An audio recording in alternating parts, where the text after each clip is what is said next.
இந்த மந்திரத்தை கூறினால் நிச்சயம் வீட்டில் உள்ள திருஷ்டி அனைத்தும் உங்களை விட்டு நீங்கிவிடும். இந்த மந்திரத்தை கூறி திருஷ்டி கழிக்கும் போது எந்த விதமான திருஷ்டியாக இருந்தாலும் உங்களை விட்டு நீங்கிவிடும். திருஷ்டி கழிக்கும் போது சொல்ல வேண்டிய மந்திரம் என்ன தெரியுமா? பாம்பு கண்ணு பள்ளி கண்ணு பள்ளியோட போ, பேய் கண்ணு பிசாசு கண்ணு பேயோடு போ, பிச்சை கண்ணு திரிச்ச கண்ணு தீயோடு போ. உங்கள் குடும்பத்தில் திருஷ்டி அதிகமாக உள்ளவர்களை கிழக்கு பார்க்க உட்கார வைத்து உப்பு வரமிளகாய் கடுகு கொண்டு தலையை இடதுபுறமாக 3 முறையும் வலதுபுறமாக 3 முறையும் சுற்ற வேண்டும். அப்படி சுற்றும் போது இந்த மந்திரத்தையும் 3 முறை கூற வேண்டும்.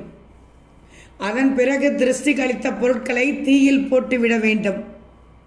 இந்த முறையில்தான் அக்காலத்தில் உள்ளவர்கள் திருஷ்டி கழிப்பார்கள். மேலும் நீங்கள் எலுமிச்சை பழம் கொண்டு திருஷ்டி கழிக்கும் போது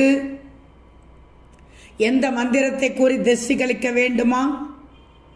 மஞ்சள் வர்ண புளித்த மாறி, இரத்த வீரா ராசா கன்னி, மனம் கொண்ட பூமி நிமிஷ்ட மாறி வாவா என்று நீங்கள் திருஷ்டி கழிக்கும் போது இந்த மந்திரங்களை கூறி வந்தீர்கள் என்றால் உங்களுக்கு இருக்கும் திருஷ்டி அனைத்தும் விலகி ஓடி போய்விடும்.